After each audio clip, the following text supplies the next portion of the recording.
वो हरिया जाओ हरिया जाओ हरिया जाओ हरिया जाओ हरि आकर के तरस करा जाओ आकर के तरस करा जाओ मैं तो आन पड़ा कर दे गोपाल सवरिया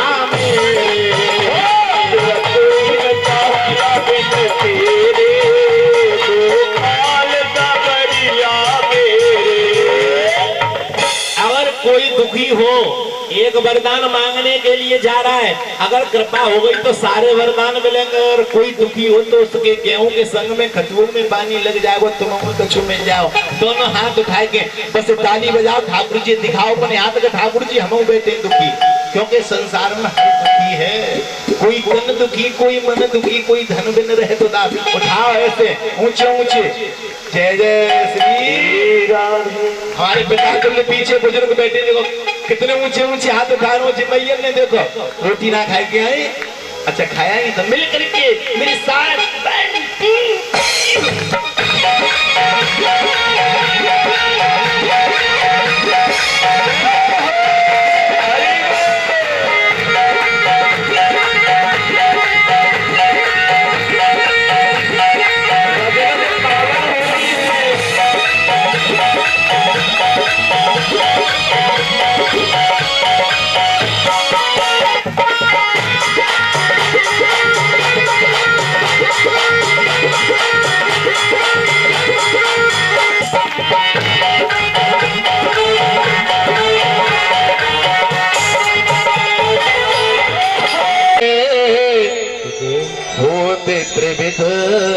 कल्याण, यानी तन पवित्र सेवा की। हमारा तन कब शुद्ध होगा?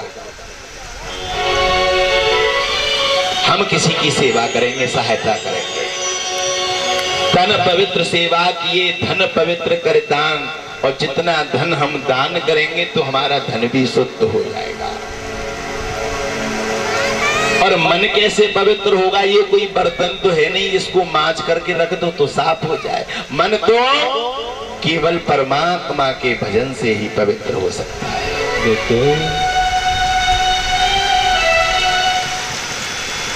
तन पवित्र सेवा सारे पाप। इसलिए अब तुम यहाँ बैठे हो तो यहाँ परमात्मा का संकीर्तन करना पड़ेगा, तब हमारा मन शुद्ध होगा, नहाने से नहीं। अगर नहाने से मन पवित्र हो जाए तो मछली 24 घंटे जल में पड़ी रहती है, नहाने से कभी शुद्ध नहीं होता। नहाए धोए का होत है जो मन मेलन जाए, और मछली सदा जल में रहे धोए वासना। मछली को कितनी भी धो लो लेकिन जल से बाहर निकालोगे तो उसमें बदबू आएगी। क्यों? क्योंकि उसका मन शुद्ध नहीं। आइए तो 2 मिनट गोविंद नाम संकीर्तन कथा में पैसे ही विलम्ब हो गया है, तो मेरे साथ ताली बजाते हुए प्रभु का नाम लें। अरे तेरे पूजन को भगवान बना मन मंदिर आलीशान, तेरे पूजन को भगवान सभी मंदिर आलीशान, तेरे पूजन को भगवान बना मन मंदिर आलीशान, तेरे पूजन को भगवान बना मन मंदिर आलीशान, बना मनो मंदिर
तुम्हारा पाया किसने जानी तेरी माया, उसने भेद तुम्हारा पाया।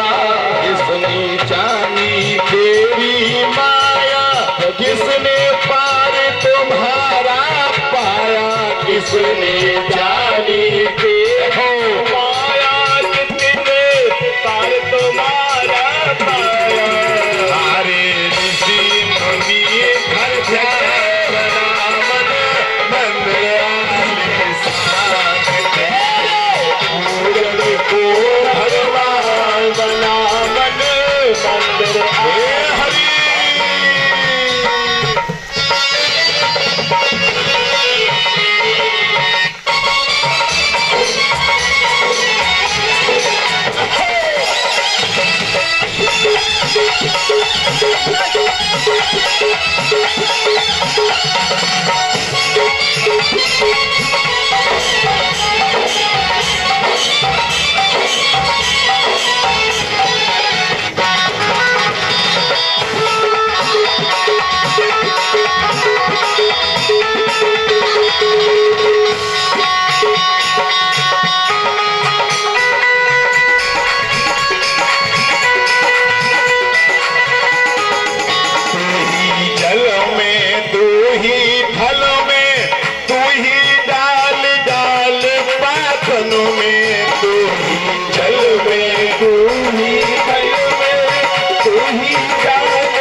नारायण भगवान को प्रकट कर दिया। किसके सहारे? केवल एक भक्ति के सहारे। भक्ति में वो शक्ति है कि परमात्मा को प्रकट होना पड़ता है। लेकिन भक्ति हो, मन कैसा हो, भाव कैसा हो, ऐसे बुलाने से नहीं आएंगे भगवान। जब तक तुम्हारा मन शुद्ध नहीं होगा तब तक परमात्मा की प्राप्ति नहीं। गोस्वामी जी ने लिखा है कि निर्मल मन जन सुमोए पावा, और मोहे कपट छल छिद्र न भावा। मन पवित्र होना चाहिए परमात्मा को बुलाने के लिए। भगवान कहते हैं कि मन से कोई मुझे बुलाने वाला तो हो, मैं दौड़ करके आऊंगा, लेकिन हो कोई भक्त बुलाने वाला। उत्तानपाद राजा के वंश को कहकर के सुखदेव स्वामी चुप हो गए। राजा परीक्षित जी कहने लगे, महाराज आप ही तो कह रहे थे कि ये दो भाई थे, एक थे प्रियव्रत और दूसरे थे उत्तानपाद। उत्तानपाद किसे कहते हैं? उत्तान माने ऊपर और पाद माने पैर। जिसके पैर ऊपर होते मुख नीचे होता है वो उत्तानपाद होता है कोई इस गांव में? व्रत माने प्रतिज्ञा। जिस व्यक्ति ने अपने जीवन में सुंदर प्रतिज्ञा कर ली हो वो ही व्रत है। इसे व्रत नहीं कहा जाता कि आज सोमवार का व्रत है, आज मंगलवार का, आज एकादशी का। इसको व्रत भूखे रहने को व्रत नहीं, किसी गलत आदत को त्याग देना ही सबसे बड़ा व्रत होता है।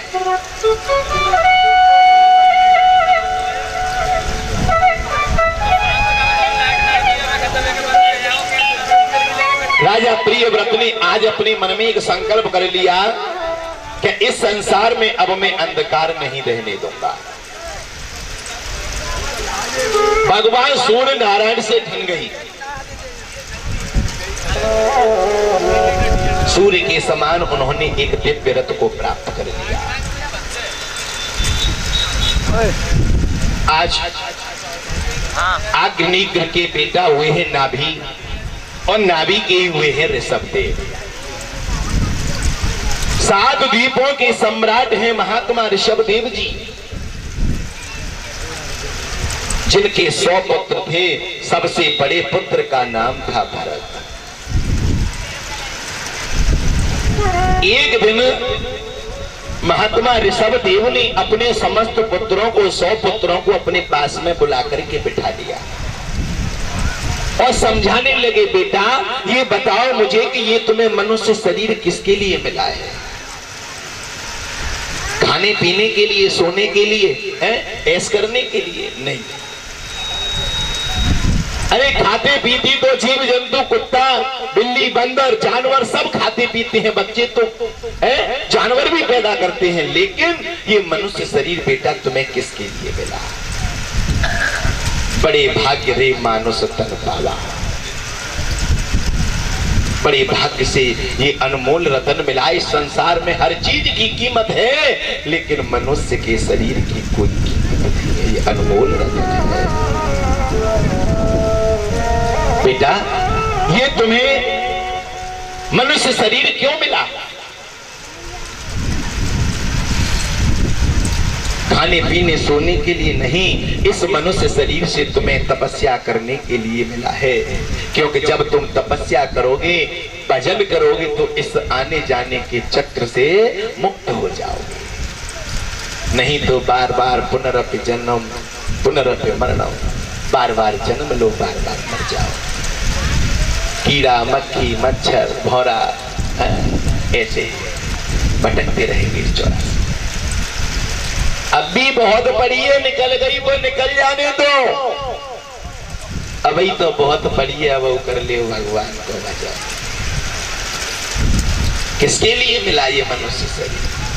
जीव जीवन जगत में मिला है तुझे। अरे वो प्राणी किसके लिए?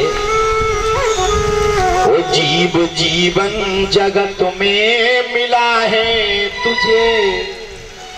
भावना भाव भक्ति भजन के, भगवान के भजन के लिए मिला है। इसलिए हमें अधिक से अधिक तपस्या करनी चाहिए। अनमोल जन्म, बड़ी सुंदर सुंदर शिक्षा देते हैं। और कुछ समय पश्चात 89 पुत्र तो उनकी उसी समय पर विरक्त होकर के वन में चले गए। अब ऋषभदेव जी विचार करने लगे कि अब मुझे एकांत में बैठ कर के परमात्मा का संकीर्तन करना चाहिए।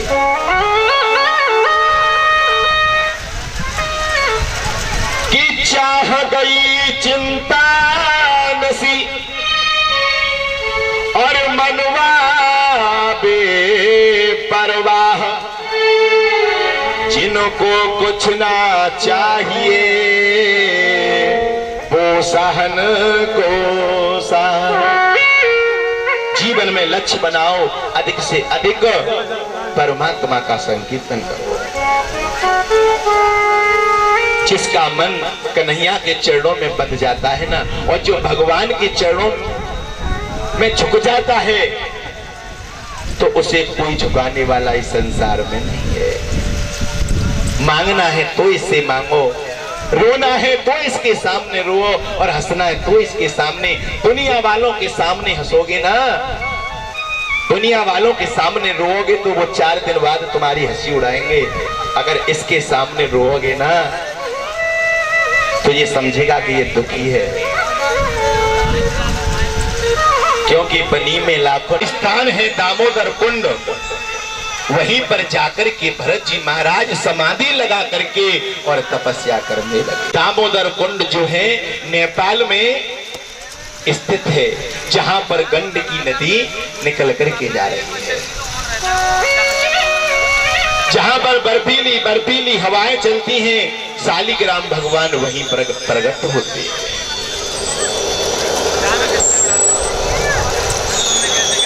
करके नेत्र बंद करके परमात्मा का भजन करने लगे। और विशेष बात, परमात्मा का भजन किया जाए तो नेत्र बंद करके ही करना चाहिए, क्योंकि नेत्र बंद करके भगवान का भजन करेंगे तो परमात्मा की झांकी हमारी आंखों के सामने झूमेगी, और नेत्र खोल करके देखेंगे तो ये नाती बेटा मकान दुकान के अलावा, भैंस बकरी के अलावा कुछ नहीं दिखाई देगा। इसलिए आपने देखा होगा कि भक्त नरसिंह जब अपनी रामा बिटिया का भात पहनाने के लिए जा रहे थे, गरीबी थी, टूटी सी गाड़ी थी भक्त नरसिंह की, वो रास्ते में ही टूट गई। भगवान कन्हैया का ध्यान किया, गोविंद आए, देखे तो एक गाड़ी की 1000 गाड़ियां बनी पड़ी हैं। भगवान ने उस गाड़ी को जोड़ दिया, बना दिया। जाना है बिटिया का बात बनने के लिए, तो परमात्मा ने एक ही बात कही थी भक्त नरसिंह से, अरे नरसिंह, क्या तुमने कभी सिनेमा देखा है? कि महाराज हमने कभी सिनेमा नहीं देखा। मैं दिखाऊं तुम्हें? कि हाँ दिखाओ। तो पहले अपनी आंखें बंद करो। भक्त नरसिंह बोले, ये कौन सा सिनेमा है? दुनिया के सिनेमा तो आंख खोल के दिखाई देते हैं, लेकिन ये सिनेमा आंख बंद करके दिखाई देगा। बोले कि परमात्मा का जो सिनेमा है वो नेत्र बंद करके ही दिखाई देता है। वादा तो कर दिया, परमात्मा मुझे इस गर्भ से बाहर निकाल और मैं बाहर जाते ही तेरा भजन करूंगा, लेकिन अहंकार में आकर के उस परमात्मा के नाम को ही नहीं लेता। राम नाम लीनो नहीं कियोन हरि से, वो नरियो ही जाएंगे जैसे मूली को सो। ऐसे ही जाएंगे, जैसे ही आए हैं वैसे ही चले जाएंगे। इसलिए श्वास श्वास पर हरि भजो। कि ना राम नाम लीनो, कि ना कृष्ण नाम लीनो, और तेन भरी जवानी में, अरे तू डूब के मर जा रे चुल्लू भर पानी में, तू डूब के मर जा रे चुल्लू भर पानी में। ना राम नाम लीनो, ना कृष्ण नाम लीनो, तेन भरी जवानी में, और तू डूब के मर जाइयो चुल्लू भर पानी में, तू डूब के मर जाइयो। हे हरि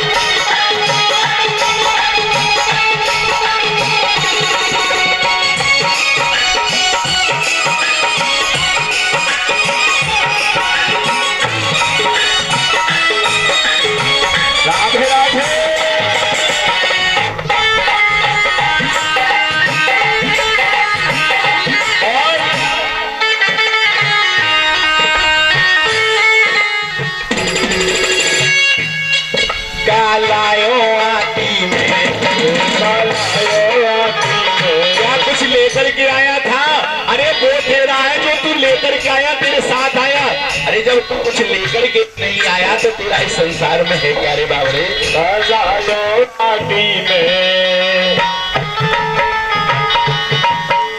लायो माटी में, लायो माटी में, लायो माटी में, लायो माटी में, सब मिल जाएगा माटी में, मिल जाए माटी में। वो धन सारो जन्म खोया, धन व्यर्थ जन्म खोया, ऐसे न की सानी में तू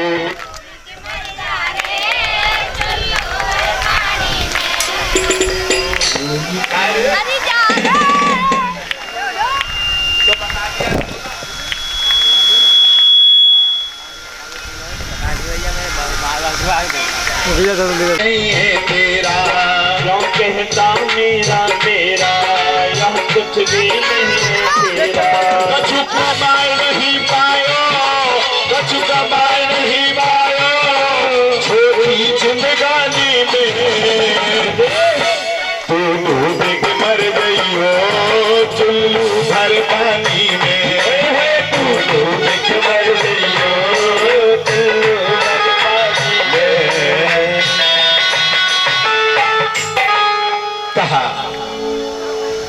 कहा लायो आटी में सब मिल जाएगो माटी में, और पानी को बबूला है मिल जाएगो पानी में।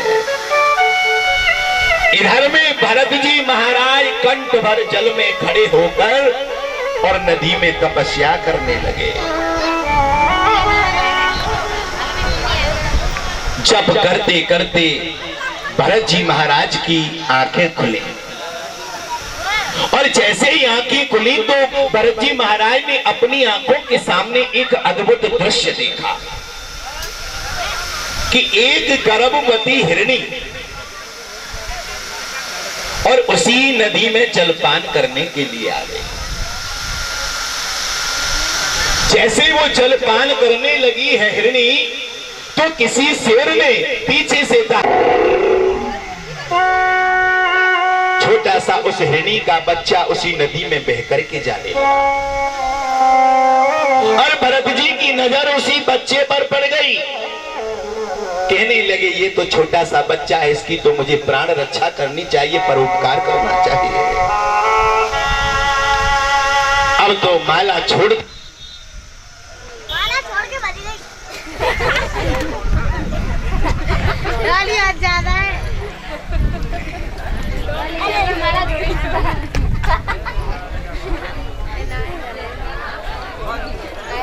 तो शास्त्री महाराज, एक आपका प्रसन्न हमने सुना है कि कोई व्यक्ति नहाने से भगवान नहीं मिलते ही। ये कौन सा शब्द है? नहाने से भगवान नहीं मिलते ही। नहीं, मैंने ये नहीं कहा नहाने से नहीं मिलते बाबू, मैंने ये कहा नहाए धोए का होता है जो मन मैल न जाए, और मछली सदा जल में रहे धोए बाहर न जाए। और मछली भी क्या कहते बताते हैं कि मछली भी समुद्र में रहती है, फिर भी प्यासी रहती है। वो भी फिर वो बात मारते हैं बाबू, निकालो जो रहती है प्यासी। मन हीरा खाती है पकड़ पकड़ के। ये कोई बात नहीं है, इसको समझो सोचो शास्त्री आप जरूर है। इसका मतलब हमको बता के दीजिए कि समुद्र में रहने से मछली प्यासी क्यों रहती है, और बगैर स्नान करने से शुद्ध नहीं जीव रहता है। यही बताते, या तो वो रहता है बचपन से ही रमण कर रहा है, उसे कोई जल से न खाने से कोई मतलब नहीं है। मिल जाए तो न मिल जाए तो ये सच्चाई इनको क्यों दे रहे? ये तो क्या कहते भैया गिरस्त है, नहा ले तो न नहा ले तो, और हम तो क्या कहते मर गए, लेकिन नहीं हमारा तो चुनाव होने। ऐसे शब्द कहो जो क्या कहते सबको अच्छे लगे।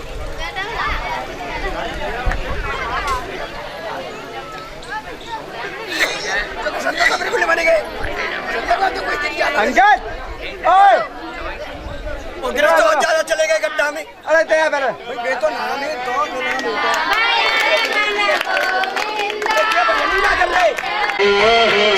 राम रमो बरस गो राम रमो बरस गो, कछु रम बरसे कछु अमृत बरसे और बरसे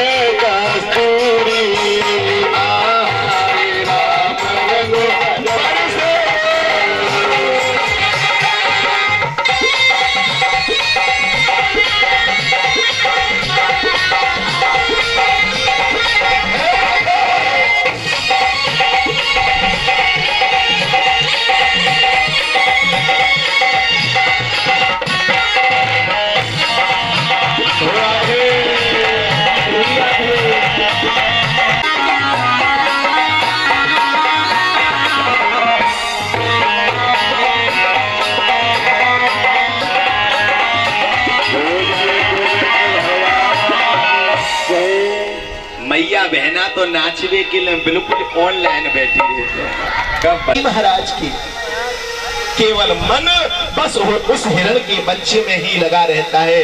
उस हिरण के बच्चे में इतनी ममता फंस गई कि खाना पीना तक भी भूल गए भरत जी महाराज।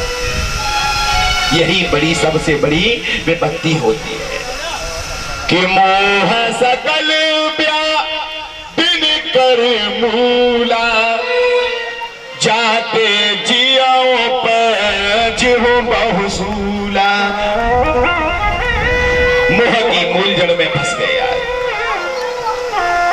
आए थे परमात्मा का भजन करने के लिए, लेकिन यहाँ हिरण के चक्कर में पड़ गए।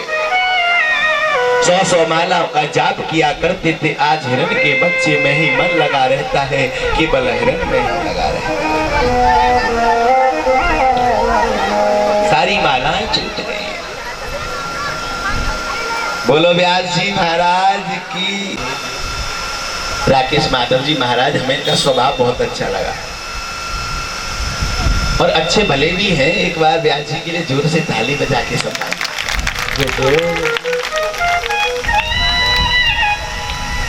अब तो सोचने लगे कि मैं यहाँ पर परमात्मा का भजन करने के लिए आया था। भरत जी घर छोड़ करके आए थे हर भजन को ओटन लगे कपास। परमात्मा भक्त से बिल्कुल कदापि दूर नहीं है। भगवान भक्त से इतनी दूर है जैसे दूध में छिपा हुआ मक्खन दिखाई नहीं देता और मेहंदी में जय हो, मेहंदी में छिपा हुआ रंग होता है वो दिखाई नहीं देता। दिखाई कब देता है? जब हम थोड़ी सी मेहनत करते हैं। इसलिए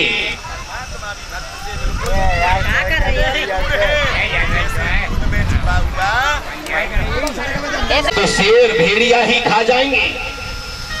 और ऐसा सोचते सोचते भरत जी ने अपने प्राणों को त्याग दिया। जब प्राण निकल गए तो शास्त्र कहते हैं कि मृत्यु के समय गोविंद का जो चिंतन करता है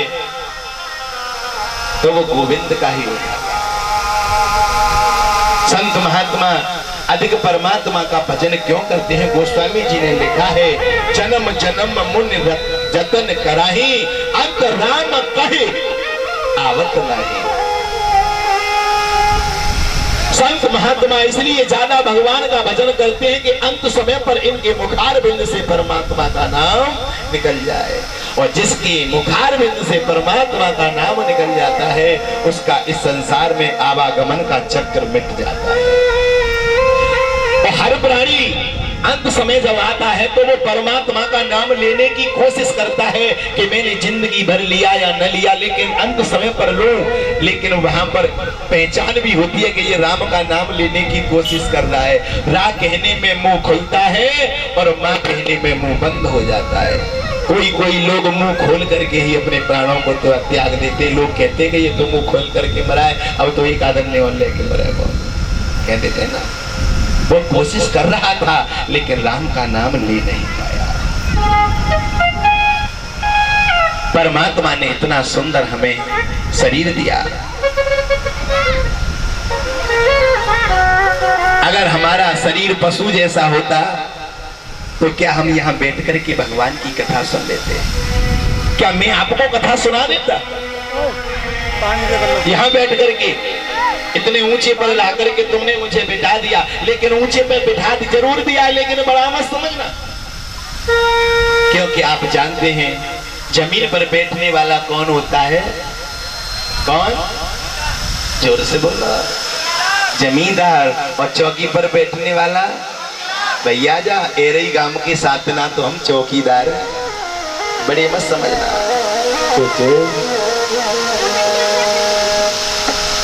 अब प्रभु के प्यारे सज्जनों, आए मेरा हिरण, हाय मेरा हिरण, हाय मेरा हिरण कहते कहते चले गए। तो अगली योनि में जब उनको जन्म मिला तो किसकी योनि मिली?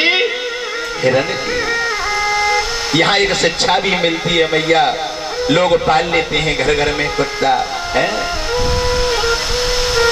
ना, राम की हैसियत देख ले।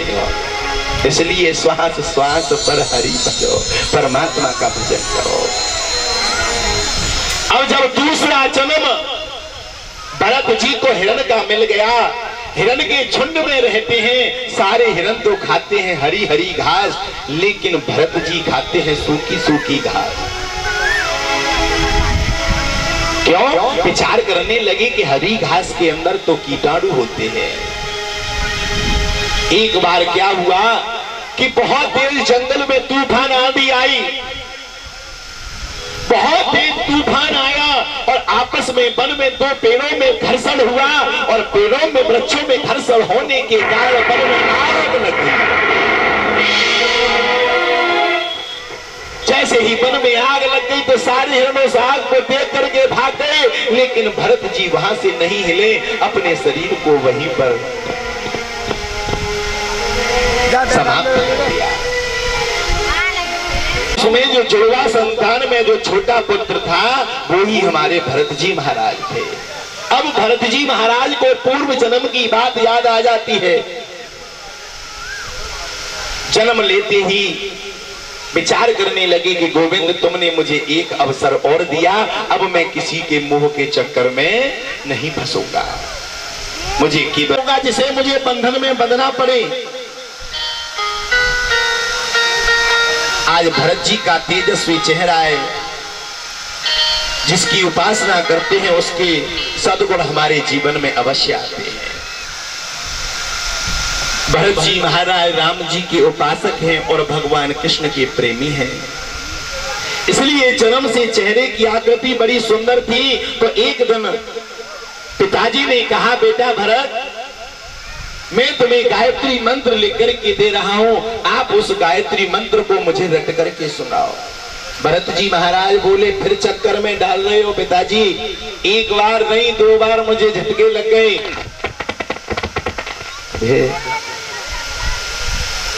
अरे 2 बार मैंने ऐसे ही मौका गंवा दिया, अब ये परमात्मा ने मुझे तीसरा अवसर दिया है पिताजी, अब मैं बंधन में नहीं फंस सकता।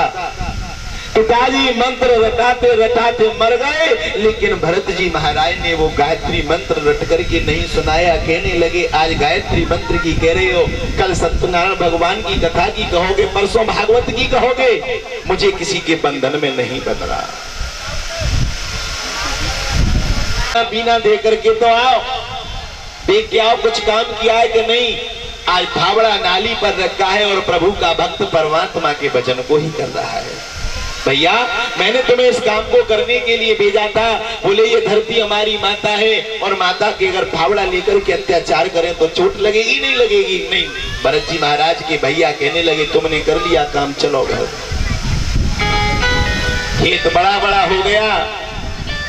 अब जब पाले आ गई खेत में, भरत जी के भैया कहने लगे कि चाओ भरत, खेत उगाया है, खूब अच्छी सी बाल आई है, बहुत सारी चिड़ियां लगी हुई हैं, उन चिड़ियों को जाकर के भगाओ, सारे खेत को खा जाएंगी, फिर क्या होगा?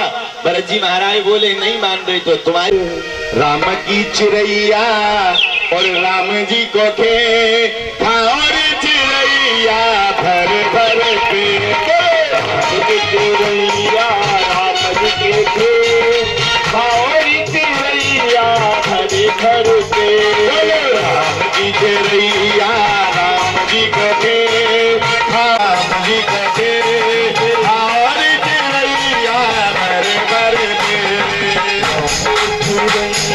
राम जी को खे और चिड़ैया भर भर के।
जाकर के भरत के भैया ने देखा तो दुनिया तो चिड़िया उड़ाती और भरत जी महाराज बुला रहे।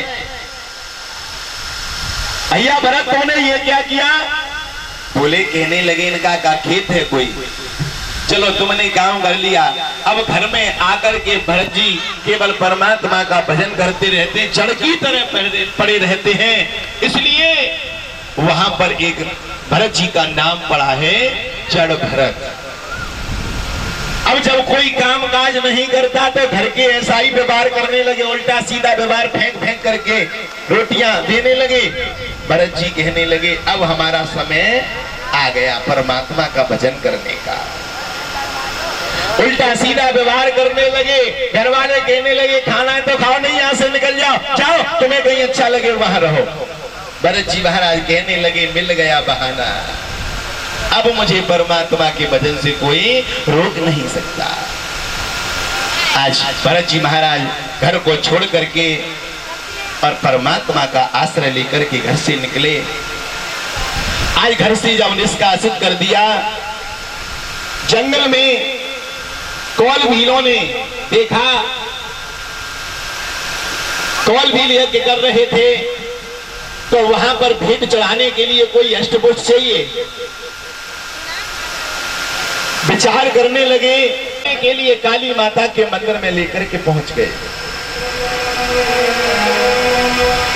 अपनी तलवार को पहनाने लगे और काली मैया का ध्यान करके आज भरत जी को सामने खड़ा कर लिया और जैसे ही बलि लगाने के लिए तलवार का प्रहार किया, एकदम काली मैया की मूर्ति फट गई।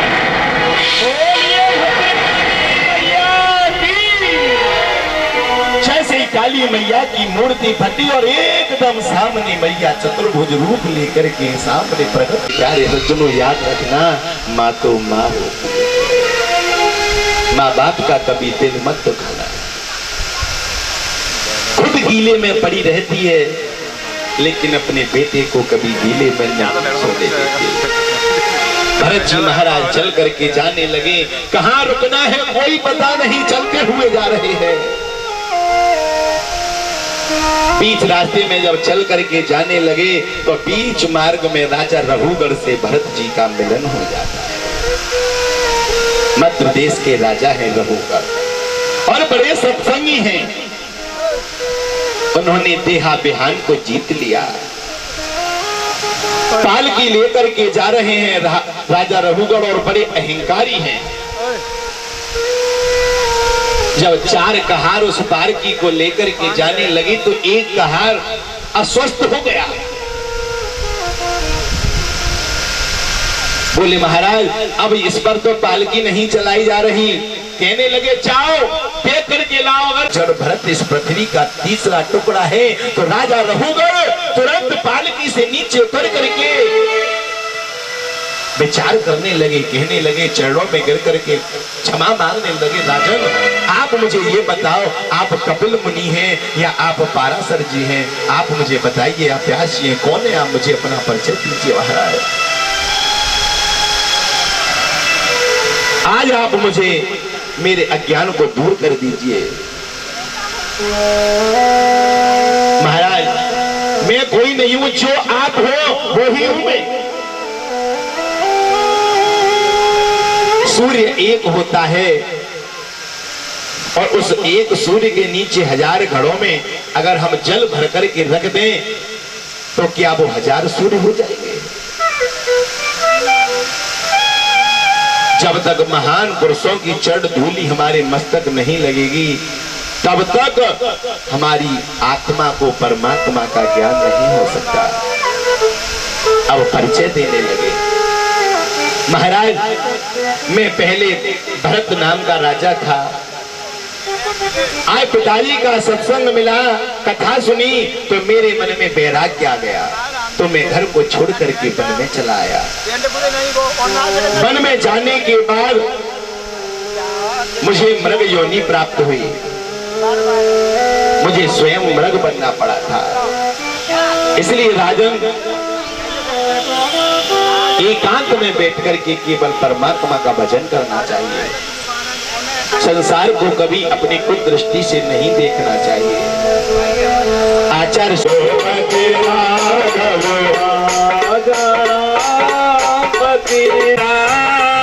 पतित पावन सीताराम बोलो तेरा राजा राम पतित पावन सीताराम ओ सीताराम सीताराम भज प्यारे तू सीताराम सीताराम सीताराम भज प्यारे तू सीताराम रघुपति राघव राजा राम पतित पावन सीताराम राजा राम पतित पावन सीताराम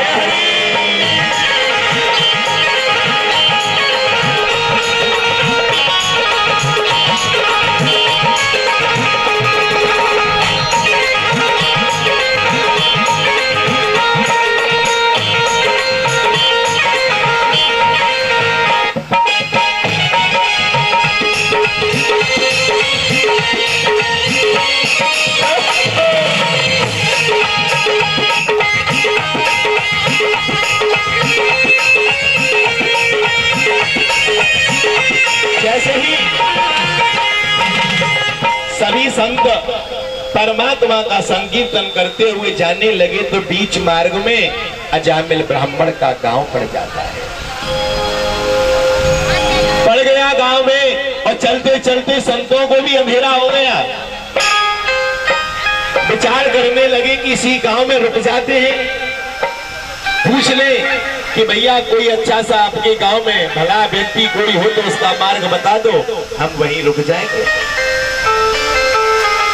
क्योंकि गांव में अगर किसी का कहा है ना बनी में लाखों निशान होते हैं, अब उसका मन बिगड़ गया, वृत्ति बिगड़ गई, हंसी उड़ाने वाले हजार हो गए। संतों ने पूछा महाराज रहने के लिए जगह मिल जाएगी क्या कहीं? कह दिया कि अरे हमारे गांव में एक बड़े अच्छे पंडित जी हैं, अजामिल नाम के ब्राह्मण है, उन्हीं के घर चले जाओ, अरे तुम्हें भोजन करवाएंगे। और अपने विमान में बिठा करके परमात्मा के धाम को लेकर के चले जाएंगे। कैसी मुक्ति का साधन है। इसलिए प्यारे सज्जनों, कैसे भी भाव को भाव अनख आलस हो, नाम जपत मंगल विश्व। कैसे भी परमात्मा के नाम को गाओ, चाहे भाव से, गाली देकर, प्यार से। शिशुपाल भगवान को दिन रात गाली देता था, परमात्मा ने उसको भी मुक्ति दिलाई।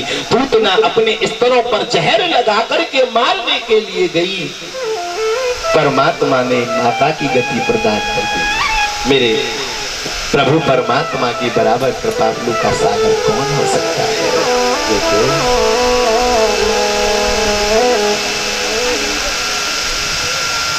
हर समय चलते फिरते, खाते पीते परमात्मा के नाम को लेते रहो, क्योंकि फायदा करके आए हो कि हम जाके तेरा भजन करेंगे, लेकिन यहाँ पर आकर के भूल करके उसे बैठे हो।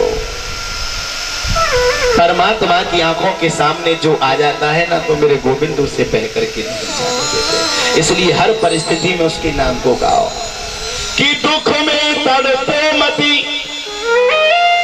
और सुख में भूलो नहीं, प्राण जाए इस तन से मगर उस गोविंद को भूलो मती।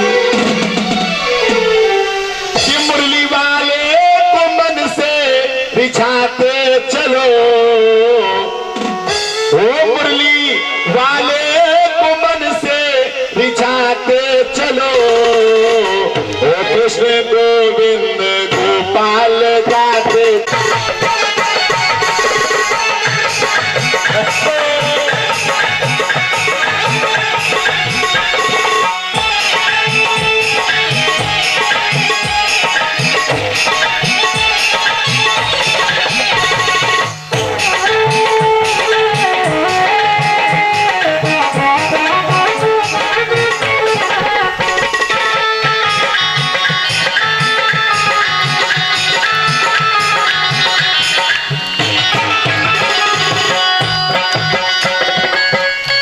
किसी परिस्थिति में रहो लेकिन उसके नाम को मत भूलो। शिशुपाल गाली देता था, उसको भी मुक्ति दिलाई थी। ये शिशुपाल, दंतवक्र, कुंभकर्ण, रावण, ये भगवान से शत्रुता मारते थे। सुखदेव स्वामी कहते हैं, राजन तुम्हारे बाबा ने कहा था कि आप ये ना समझें कि शिशुपाल की कृष्ण से इसी जन्म से शत्रुता है। इसने प्रहलाद का बहाना लेकर के भगवान कृष्ण से बैर किया था। दूसरी बार यही शिशुपाल रावण बना, माता जानकी के बहाने इसने प्रभु श्री राम जी से बैर किया था। तीसरी बार इसने शिशुपाल बनकर के मुक्ति को पा लिया। अब तो इसी पर निर्भर है। कहने लगे, एक कथा कही थी कि हिरण्यकश्यप का एक छोटा भाई था जिसका नाम था हिरण्याक्ष। आज 12 का रूप धारण करके हिरण्याक्ष का वध मेरे गोविंद ने कर दिया। अब तो हिरण्यकश्यप के मन में बड़ा ही द्वेष पैदा हो गया कि मैं अपने भाई की मृत्यु का वध छोड़ नहीं सकता।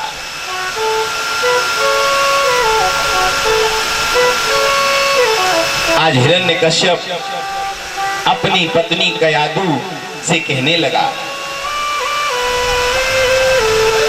कयादु के 3 पुत्र थे, चौथा पुत्र हुआ नहीं था। तो हिरण्यकश्यप कहने लगा कि मैं तपस्या करने के लिए आज ब्रह्मा जी को प्रसन्न करने के लिए वन में जा रहा हूं।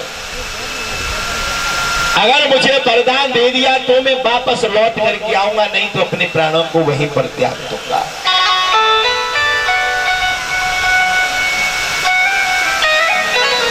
जैसे ही आज वरदान मांगने के लिए गया, ब्रह्मा जी को प्रसन्न किया तो उसके 3 पुत्र मार दिए। चौथा पुत्र जो प्रहलाद था, हिरण्यकश्यप की तपस्या करने के बाद पैदा हुआ था। और प्रहलाद के मन में गोविंद की भक्ति के अलावा कोई अनन्य भक्ति नहीं है। अब हिरण्यकश्यप को मानता है द्वेष, और भक्त प्रहलाद परमात्मा की भक्ति के अलावा एक श्वास भी नहीं ले जाते। आज जैसे ही आकर के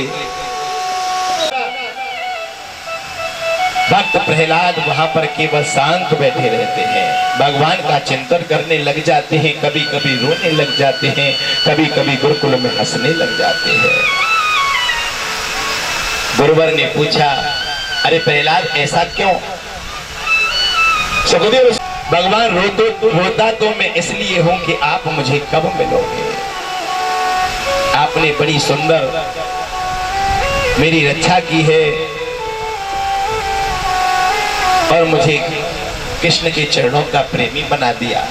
एक दिन हिरण्यकश्यप विचार करने लगा कि मैंने अपने बेटे को गुरुकुल में भेज दिया है, मैं जाकर के मिलकर के आऊं कि कुछ सीखा है या नहीं।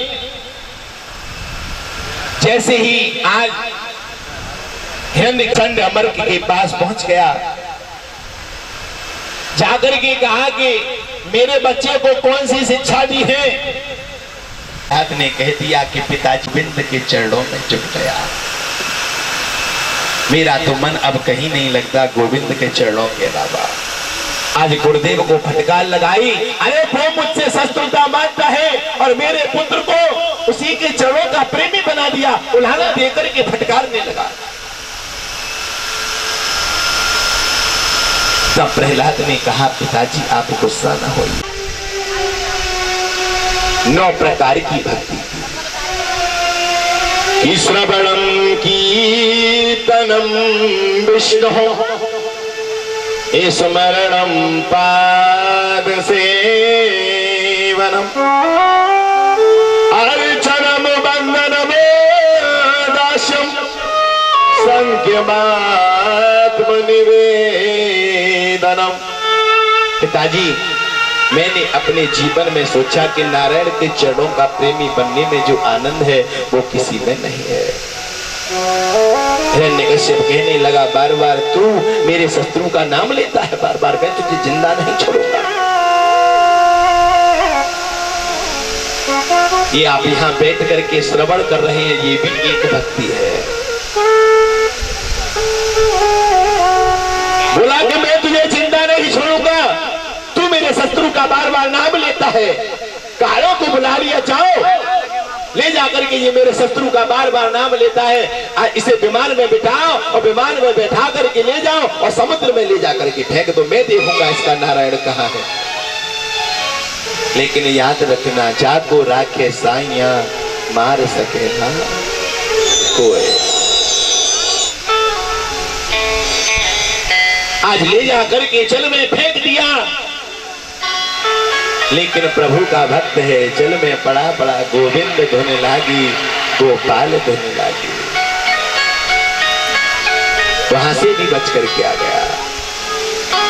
बोला मैं देखूंगा तेरे नारायण को, जाओ लेकर के इसे जेल खाने में ले जाकर के बंद कर दो, मैं देखूंगा 7 ताले अंदर ले जाकर के बंद करना, मैं देखूंगा इसका नारायण कहाँ है, इसके लिए ला करके भोजन की व्यवस्था करें तब मैं जानूंगा। 7 ताले के अंदर ले जा करके प्रभु के भक्त को बंद कर दिया और वहां भी बैठ करके श्याम धुन में रंग करके गोविंद धुन लागी और गोपाल धुन लागी। और जाकर के देखा तो 7 थाले के अंदर सोने की थाली में 56 प्रकार के भोग बने हुए हैं। आज मेरे नारायण भगवान अपने भक्त को भोजन करा रहे हैं।